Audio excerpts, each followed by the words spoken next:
చంద్రబాబు నాయుడు గారు కూటమి ప్రభుత్వం ద్వారా ఈరోజు కూటమి అంటే కలయికతో ఈరోజు మనకు ప్రభుత్వాన్ని ఏర్పాటు చేశారు. ఆయన ఎందుకో రాయలసీమలో మొత్తం కూడా త్రూఅవుట్ ఆంధ్రలో చంద్రబాబు నాయుడు ఇచ్చినటువంటి వాగ్దానాలు మేనిఫెస్టోల్లో ఆయన చేసినట్టు వాగ్దానాలని నమ్మినారు. కూటమి ప్రభుత్వం ఇచ్చిన వాగ్దానాన్ని జగన్మోహన్ రెడ్డి గారు ఎప్పుడు వాగ్దానం చేసినా ఆయన వాగ్దానం ఎట్లుంటుంది, ఒక బైబిల్గా, ఒక ఖురాన్గా, ఒక బైబిల్గా, ఖురాన్గా, భగవద్గీతగా ఉండేది అయింది. అందువల్ల ఆయన ఏం మాట ఇచ్చినా ప్రజలందరూ కూడా గుర్తించాలా, ప్రజలకందరూ కూడా ఆయన ఇచ్చిన మాటని నెరవేర్చాడు.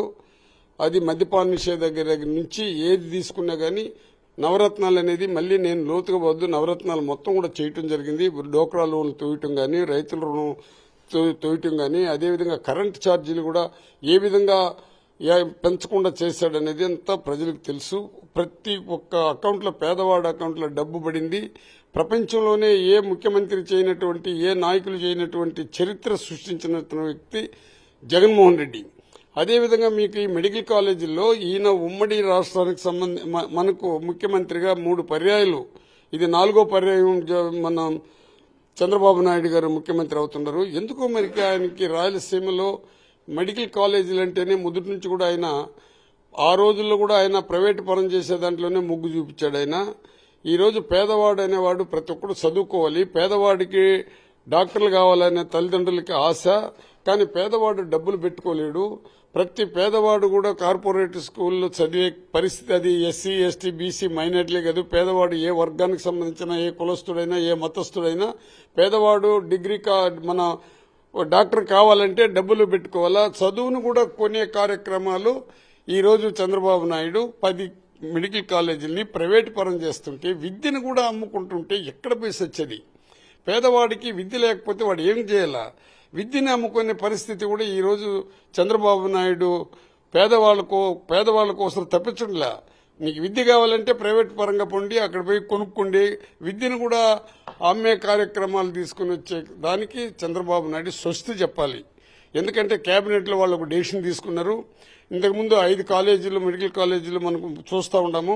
17 మెడికల్ కాలేజీలు జగన్మోహన్ రెడ్డి తీసుకుని వచ్చాడు. దానికి 8,485 కోట్లు ఖర్చు పెట్టి 5 కాలేజీలు కంప్లీట్ చేసి ఫుల్ ఫ్లెడ్జ్డ్ గా చేశారు. అదేవిధంగా 5 కాలేజీలకి ఎన్ఎంసీ అనేది నేషనల్ మెడికల్ కౌన్సిల్ లో కూడా పర్మిషన్ రావడం జరిగింది. 150 సీట్లు కూడా ఒక్కొక్క కాలేజీకి ఏర్పాటు చేశారు. పులివెందుల్లో కూడా మాకు అవసరం లేదని చెప్పేసి కేవలం పులివెందులలో చంద్రబాబు నాయుడు గారికి జగన్మోహన్ పైన ఉన్న ఆ కసి, కార్పణాల ద్వేషంతో ఆయన నాడు నేడు ఏ విధంగా చేశాడో దానికి స్వస్తి చెప్పే కార్యక్రమాలు ఆయన చేస్తూ ఉన్నాడు. ఈరోజు 10 మెడికల్ కాలేజీలను ప్రైవేటు పరంగా చేసినాక విద్యను కూడా ఈ విధంగా చేస్తూ ఉన్నారు. చంద్రబాబు బాగా ఆలోచించుకోవాలా. దయచేసి దీన్ని పేదవాళ్ల కోసం మీరు తప్పించే కార్యక్రమాలు కానీ చేసేటది P4 అని చెప్తున్నారు. ఇది దీనివల్ల P4 రాదు. ఇది పేదవాడు బాగుపడే చరిత్ర దీనివల్ల లేదు. దయచేసి మీ కేబినెట్లో నిర్ణయాన్ని వెనక్కి తీసుకోండి. మళ్లీ దీన్ని జాతీయంగా పెట్టుకోండి. ఇది గవర్నమెంట్ కంట్రోల్లో ఉండాలా. ప్రైవేట్ కంట్రోల్ పోతే అక్కడ హెల్త్ డిపార్ట్మెంట్ కి సంబంధించినటువంటి అంటే మీకు ఆరోగ్యానికి సంబంధించిన మంత్రి కూడా అవసరం లేదు, డైరెక్టర్లు అవసరం లేదు. ప్రైవేట్ అయిపోతే అది యాజమాన్యం కింద వచ్చేస్తుంది. మళ్లీ మనం గవర్నమెంట్ ఉన్నా కానీ వాళ్ళపైన మనం కంట్రోల్ చేయలేము. దయచేసి కార్పొరేట్ కి ఈక్వల్ గా తీసుకుని వచ్చినటువంటి మెడికల్ కాలేజీల్ని గవర్నమెంట్ ద్వారానే రన్ చేసే కార్యక్రమాలు మీరు మళ్లీ మళ్లీ కేబినెట్ డెసిషన్ ని మళ్లీ వెనక్కి తీసుకుని మళ్లీ దీన్ని కంటిన్యూ చేసి పేదవాళ్ళకందరికీ ఉపయోగపడేటట్టు చేయాల్సిందిగా. స్టూడెంట్స్ బాధపడుతున్నారు, మేధావులు బాధపడుతున్నారు. దేశంలో ఉండే పెద్ద పెద్ద మేధావులు కూడా DMT అనే పరిస్థితిలో చేస్తున్నారు. ఈనాడుకి టీవీ5కి వాళ్ళకి కూడా నా విజ్ఞప్తి ఉంటే ఇటువంటి దాన్ని మీరు సపోర్ట్ చేయకుండా దీన్ని ఖండించి ప్రజల కోసం తప్పించే పేపర్లుగా మీరు చేయండి. ఈరోజు పార్థసారథి అని ఆయన వైఎస్ఆర్ పార్టీలో ఎమ్మెల్యేగా ఉన్నాడు. ఆయన తెలుగుదేశంలో చేరినాడు. ఈరోజు ఆయన మంత్రిగా ఉన్నాడు. మరి ఆయన ఇచ్చిన స్టేట్మెంట్ చూస్తుంటే ఆయన నాకు చాలా ఆప్తుడు. మొన్న కూడా నేను ఆయనతో మాట్లాడినాను ఒక 25 రోజుల ముందు. మంచి వ్యక్తి ఆయన.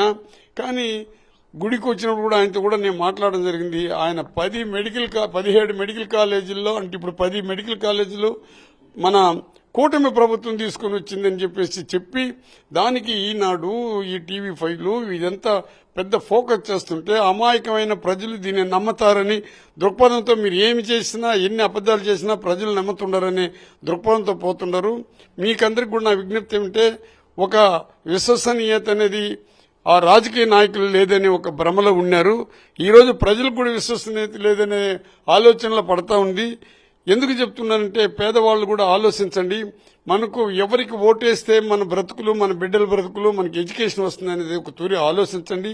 ప్రతి తల్లిదండ్రులు కూడా ఆలోచించుకొని రాబోయే రోజుల్లో ఎవరికైతే మన బిడ్డలు బాగుపడాలా, ఎందుకంటే డబ్బు లేనివాడు, భూమి లేనివాడు, విద్య లేనివాడు, కూలి చేసుకునేవాడు, కేవలం ఆకలితో అలమటించేవాడు ఈ డబ్బుకో ఇంకొక దానికో ఆశపడి మనం ఓటును కూడా అమ్ముకునే పరిస్థితిని ఇక మీదట వచ్చే ఈ ఎలక్షన్లో స్వస్తి చెప్పాల్సిందిగా ప్రజలకు నేను విజ్ఞప్తి చేస్తున్నాను. నా విజ్ఞప్తిని వేరే రకంగా మీరు అనుకోవద్దండి. ప్రజలకు ఉపయోగపడే కార్యక్రమాలు చేసే ప్రభుత్వం మనకు రావాలా. ఈరోజు మత ఘర్షణ, కుల ఘర్షణ, పార్టీ ఘర్షణతో మనం పూర్తిగా దెబ్బతింటున్నాము. దీనికి స్వస్తి చెప్పాల్సిందిగా నేను ప్రజలు, ఎందుకంటే ఓటు చాలా పవిత్రమైంది. అంబేద్కర్ ఓటు ఎందుకు కల్పించారంటే పేదవాడికి ఓటు ఉండేదాని వల్ల మనల్ని వచ్చి ఆ ఓటు అడుగుతున్నారు. మనకు ఓటు లేకపోతే అది కూడా అడగరు. రిజర్వేషన్లో వచ్చిన ప్రతి ఎమ్మెల్యే కూడా, ప్రతి మంత్రులు కూడా దయచేసి ఆలోచించండి. రిజర్వేషన్లో వచ్చిన వాళ్ళందరూ కూడా ఇటువంటి నిర్ణయాన్ని వ్యతిరేకించి అందరూ ఓకమ్మడిగా దీనిపైన పోరాటం చేసి మన కేబినెట్ లో తీసుకున్న డెసిషన్ ని మళ్లీ వెనక్కి తీసుకునేటట్టు మీరు కూడా తప్పించాల్సిందిగా రిజర్వ్ క్యాండిడేట్స్ కి అందరూ కూడా నేను విజ్ఞప్తి చేస్తున్నాను. కార్పొరేట్ ధీటుగా మనం పనిచేసే కార్యక్రమాలు కేవలం గవర్నమెంట్ కాలేజీలోనే జరుగుతుంది కాబట్టి దీన్ని బాగా ఆలోచించాల్సిందిగా చంద్రబాబు నాయుడిని, లోకేష్ గారిని, ఆయన పవన్ కళ్యాణ్ కూడా నేను విజ్ఞప్తి చేస్తున్నాను. దయచేసి ఇది తప్పుగా అనుకోకుండా పేదవాళ్ల కోసం ప్రయత్నించండి. నాడు జగన్మోహన్ రెడ్డి 5 సంవత్సరాలు పరిపాలించాడు. నాడు ఏ విధంగా అభివృద్ధి అయింది, నాడు అనేది ఒక తూరి ఆలోచించండి. ప్రతి బళ్ళకి బిల్డింగ్లు కట్టించడం జరిగింది, రైతు భరోసా సెంటర్లు కట్టించడం జరిగింది, అదేవిధంగా కాలేజీలు కట్టించడం జరిగింది, హెల్త్ సెంటర్లు పెట్టడం జరిగింది. ఒక్కొక్క మండలంలో 2-3 హెల్త్ సెంటర్లు కూడా పెట్టడం జరిగింది. మా నియోజకవర్గంలో కూడా 50 బెడ్ హాస్పిటల్ కార్వేట్ నగర్లో, పెనుమూరులో ఇవ్వటం కూడా జరిగింది. ఎక్కడ చూసినా ప్రతి కుటుంబాన్ని ఒక సర్వే చేయించాడు జగన్మోహన్ రెడ్డి గారు. ఆ సర్వే కూడా ఏ విధంగా చేయించాడంటే ప్రతి ఇంట్లో బీపీ ఉందా, షుగర్ ఉందా, కిడ్నీ ప్రాబ్లం ఉందా, క్యాన్సర్ ప్రాబ్లం ఉందా, డయాలిసిస్ ఎవరైనా చేసుకుంటున్నారని చెప్పి వాటికి కూడా పెన్షన్ అనేది 10,000 రూపాయల వరకు తీసుకుని వచ్చే కార్యక్రమాలు కూడా ఆయన చేయటం జరిగింది. ఎందుకంటే ఇప్పుడు చంద్రబాబు నాయుడికి లాస్ట్ నా విజ్ఞప్తి ఏమిటంటే ఒక్క తూరి మీరు ఆలోచించండి. అపోలో కాలేజీ మనకు చిత్తూరులో పెట్టారు. దానికి అనుసంధంగా గవర్నమెంట్ హాస్పిటల్ని, ఎందుకంటే హాస్పిటల్ అవసరం కాబట్టి అపోలో కాలేజీకి మీ పీరియడ్లోనే దాన్ని ఇవ్వటం కూడా జరిగింది. అందువల్ల జగన్మోహన్ రెడ్డి కూడా కార్పొరేట్ కాలేజీలకి ఈక్వల్గా ఉండాలని మెడికల్ కాలేజీలో ఈ 17 కాలేజీలు తీసుకొని వచ్చి 17 కాలేజీలకి అనుసంధానంగా హాస్పిటల్ కూడా పెట్టి పేదవాళ్ల కోసం తప్పించి వాళ్ళకి 25 లక్షల వరకు ఆరోగ్యశ్రీ ఏర్పాటు చేసి ప్రతి ఒక్కరు కూడా ఎక్కడ ఎలాంటి ఇబ్బంది లేకుండా ప్రతి పేషెంట్ కూడా, అంటే పేదవాళ్ళందరూ కూడా ఆర్థికంగా బాధపడకుండా వాళ్ళు ఖర్చు పెట్టలేని పరిస్థితులు ఉంటే వాటికి కూడా వెలుసుబాటు కలిగించినటువంటి జగన్మోహన్ రెడ్డిని ఒక్క తూరి ఆలోచించుకుని ఆయన పథకాలకు స్వస్తి చెప్పొద్దండి. మీరు ఏదైనా చేయాలంటే ప్రజలకు కొత్త పథకాలు తీసుకొని రండి. ప్రజల దగ్గర మంచి పేరు తెచ్చుకోవాల్సిందిగా నేను చంద్రబాబుకి మళ్లీ విజ్ఞప్తిస్తున్నాను. ఈ కేబినెట్ డిసిషన్ మళ్లీ వెనక్కి తీసుకోవాల్సిందిగా కోరుకుంటూ పేదవాళ్ల కోసం తప్పించే కార్యక్రమాలు మీరు చేస్తే చరిత్రలో మీరు కూడా చరిత్రలో నిలిచిపోతారు. ఇవంతా కానీ స్వస్తి చెప్తే చరిత్రహీనులుగా మిగిలిపోతారని మాత్రం నేను ధైర్యంగా చెప్పగలుగుతాను. మిమ్మల్ని క్వశ్చన్లు వేసినా ఇంకొకటి వేసినా కేసులు పెట్టే కార్యక్రమాలకి స్వస్తి చెప్పండి. ఈ కేసులు పెట్టే కార్యక్రమాలకు స్వస్తి చెప్పితే ప్రజల నుంచి కూడా మీకు ఆదరణ కరువు అయిపోతుందని చెప్పేసి చంద్రబాబు నాయుడికి, లోకేష్ గారికి, పవన్ కళ్యాణ్ గారికి నేను విజ్ఞప్తి చేస్తున్నాను. మనం కూటమి ప్రభుత్వం వచ్చినప్పటి నుంచి చూస్తే ఎక్కడ చూసినా పేద ప్రజలకు అన్యాయం అనేదే జరుగుతుంది. అదే వాళ్ళు వచ్చి మెయిన్ టార్గెట్ లాగా పెట్టుకొని ప్రతి ఒక్క దాంట్లో పేద ప్రజలకి అన్యాయం చేయడం చూస్తానే ఉన్నామన్న. అదేలాగా చూస్తే ఫీజు రీఎంబర్స్మెంట్ తీసుకోండి. పేదవాళ్ళు చదువుకోవాలంటే ఈ పరిస్థితిలో చాలా కష్టపడతారు. అలాంటిది వాళ్ళ తల్లిదండ్రులు వాళ్ళని కష్టపడి చదివించడానికి ఫీజు రీఎంబర్స్మెంట్ వచ్చి వాళ్ళకి తోడుగా ఉండి వాళ్ళని వచ్చి మంచి ఉన్నత స్థాయికి తీసుకొని వెళ్తానని. అదేలాగా మనం చూస్తే ఇప్పుడు గవర్నమెంట్ కాలేజెస్ ని కూడా ప్రైవేట్ పరం చేయడము చాలా బాధాకరం. ఎందుకంటే మనం 1923 నుంచి 2019 వరకు చూసినట్లయితే 11 మెడికల్ కాలేజ్ గవర్నమెంట్ కాలేజెస్ ఉన్నింది. దాని తర్వాత మన గవర్నమెంట్ ఫార్మేషన్ అయ్యి 5 ఇయర్స్ లోనే 5 కాలేజెస్ మనం తెచ్చాం. అప్పుడు టోటల్ గా 17 మెడికల్ కాలేజెస్ కి దానికి తగిన విద్య పేద ప్రజలకి మనం అందిస్తున్నాము. అదేలాగా సీట్ అలాట్మెంట్స్ కూడా పేదవాళ్ళు వాళ్ళ యొక్క దీనికి తగినట్లు డాక్టర్లు అవ్వాలనే వాళ్ళ యొక్క ఆశని జగనన్న గారి ప్రభుత్వంలో మనం నెరవేరుస్తున్నాము. ఇప్పుడు చూసినట్లయితే డబ్బు కోసము ప్రైవేట్ కాలేజెస్ గవర్నమెంట్ కాలేజెస్ ని ప్రైవేట్ పరం చేయడము, పేద ప్రజల జీవితాలతో ఆడుకోవడం మనం చూస్తున్నామన్నా. ఇలాంటి నిర్ణయాలు కొనసాగితే పేదవాళ్ళకి అనేది విద్య అనేది దూరం అయిపోతుంది. వైద్యం అంతే, పేదవాళ్ళు ఇంకా చదువుకోవాలంటే ఇంకా అంతంత కోట్లు పెట్టి వాళ్ళు చదువుకోలేరు, వాళ్ళు అనుకున్న స్థాయికి రీచ్ అవ్వలేరు.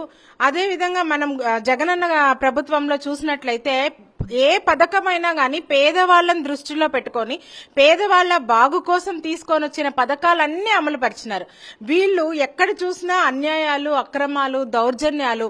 సరే, అది వాళ్ళు ఇంకా చేసుకుంటా వెళ్తున్నారని చూస్తే పేదవాళ్ళకి ఎక్కడ చూసినా అన్యాయం. పేద బిడ్డలు చదువుకోవాలంటే ఇప్పుడుండే పరిస్థితులలో ప్రైవేట్ కాలేజ్ పరం చేస్తే వాళ్ళు అన్ని వేల కోట్లు వాళ్ళు పెట్టి వాళ్ళు చదవగలుగుతారా? సో విద్య పైనే వాళ్ళకు ఒక ఆసక్తి అనేది వచ్చేస్తుంది. మన సొసైటీలో విద్య అనేది ఎంత ఇంపార్టెంట్ అంటే చదువు ఉంటేనే మనం ఏదైనా ధైర్యంగా ఫేస్ చేయగలుగుతాం. ఒక నాలెడ్జ్ అనేది మనకు వస్తుంది. ఆ చదువు ద్వారా మన కుటుంబాన్ని మనం కాపాడుకోగలుగుతాం. ఒక మంచి వృత్తికి వచ్చి మంచి చదువు చదివి ఒక స్టాండర్డ్ గా వచ్చిన అతను వాళ్ళ ఫ్యామిలీ పరంగా కానివ్వండి, ఇంకా సొసైటీకి కానీ కొంచెం మంచి చెప్తాడు. అలాంటిది ఇన్నిన్ని వేలు ఇన్నిన్ని లక్షలు ఖర్చు పెట్టి ప్రైవేట్ కాలేజెస్ చేస్తే ఆ పేద ప్రజలు ఎలా చదువుకోగలుగుతారని, వాళ్ళ బిడ్డలను ఎలా చదవనిస్తారన్నా? సో వాళ్ళు విద్య అనేది వాళ్ళకు ఒక పెద్ద బర్డెన్ లాగా అయిపోయి చాలా ప్రాబ్లమ్స్ ఫేస్ చేయాల్సి వస్తుందన్న. అదంటే వచ్చిన తర్వాత ఇవన్నీ కూడా అన్న క్యాన్సిల్ చేసి మళ్ళీ పేద ప్రజలకి తగిన న్యాయం చేస్తారని, ఎప్పుడు పేద ప్రజల అండన జగన్మోహన్ రెడ్డి గారు ఎప్పుడు మా అన్న అయినా జగన్ అన్న తోడుగా ఉండి పేద ప్రజలని ఆశీర్వదించి వాళ్ళు అనుకున్న గోల్ తప్పకుండా రీచ్ చేయిస్తారని మీ ద్వారా తెలియజేస్తున్నా.